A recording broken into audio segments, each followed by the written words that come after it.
юм да. Тий. Тэгэхээр одоо энэ ундаа энэ оройн курс ер нь ямар зорилгоор байгуулагдсан бэ? За зорилго нь бол мэдээж хэрэг нөгөө буддын шашны академик боловсрал олгох тий. Одоо ингээд монголчууд айгүй хүнд үеийг давсан л да. Ер нь 1921 оноос л ер нь бол хэлмэгдүүлэлт эхэлсэн гэж үздэг юм байлээ л дээ түүхч хүмүүс. Тэгээ оргил үе нь бол 1937-оос 1939 он байсан гэж тий. За ингээд лам хуурга одоо сүм хийдүүдийг чи ингээл татраар дарамтлал өөрсдийнх нь тэр аж ахуй өөрөөсдөө санхүүжүүлдэг тэр бүх часыг нүгүү хийгээд л тэгэл ерөөсөө ингээл лам байхыг л хавчиж гадуурхаа сүүлдээ тэгээ 37 онд бүр улаан цай одоо ингээл ачиж авч явал бууддаг байлаа шүү дээ тий. Тэгээд лам нар бол маш боловсралтай хүмүүс байдаг учраас орсуудын тэр тулгасан тэр коммунизм гэдэг юм нь бол зөвшөөрөхгүй тэд нар бол илүү үндэсний үзэлтэй Монголынхаа энэ үндэсний үзэл хэл соёл тусгаар тогтнолыг хамгийн бат хамгаалж чаддаг хамгийн ухаантай хүмүүс нь бол одоо тийм бүлэг маас нь бол лам нар л байж л дээ. Тэгэхээр лам нарын устдахгүйгээр одоо коммунизмыг тулгах боломжгүй л болсон юм шиг байгаа тэр одоо улаан Оросд гэх юм уу да тийм ээ.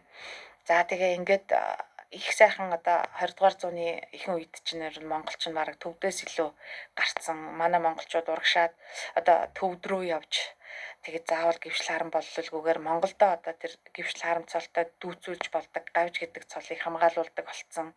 Маш их эрдэмтэй хүмүүс эрдэмтэй лам хуургууд ихтэй ард түмнэрээ тийм сайхан ив нэгдэлтэй, сайхан сэтгэлтэй ийм байсан байгаа юм тий.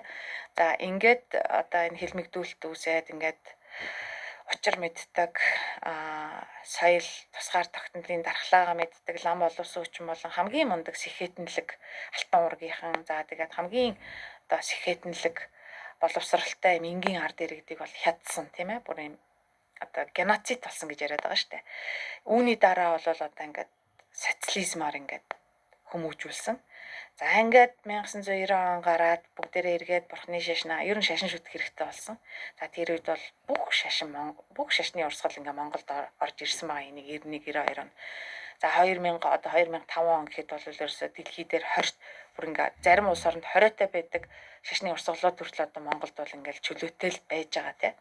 За ингээд хэдийгээр ингээд нэг ийм монголчууд бурхны шашны уламжлалтай төхөрхөөс өөхөх хүртлээр бурхны шашны тэр ёс заншил уламжлалт донд явдаг боловч бурхны шашныхаа үзэл онол бурхны шашны ертөнцийг үзэх үзэл сургаал бурхны шашинтун ямар явдал мөртэй ямар анхааран авдагтай ямар ертөнцийг үзэх үзэлтэй байх юм бэ гэдэг тэр сургаал үзэл онолын тал дээр бол бараг мэдлэггүй зүгээр ер нь нэг тийм итгэл үнэмшлийн хүрээнд за одоогийн хэлдгээр бол мухар сүсгийн хүрээнд байгаад байгаа юм те. Тэгээд ямар ч оюуны дархлаа байхгүй. Одоо нэг өөрийгөө бурхны шинтэй гэл нэг жилдээ 2 3 удаа гандаа ордог, заслаа хийлэгдэг. Элдэв юм бол нэг лам дээр очиж ч юм уу зурхаач үзмэрчдээр очиж мэрэглүүлдэг. Заримдаа бурхны шинтэн болчдөг, заримдаа бөө мөргөлтөн болчдөг те. Тэгээ ингээл явж байгаа юм л да те. Тэгээд тэр гайхамшигтай ингээд 21-р зуун дэлхийд түгээд байгаа энэ гэлэгбийн яс одоо энэ садар тарны их хөлгөний одоо тэр бурхны шашны сургаал номлолыг нь бол төдийлөн мэдхгүй.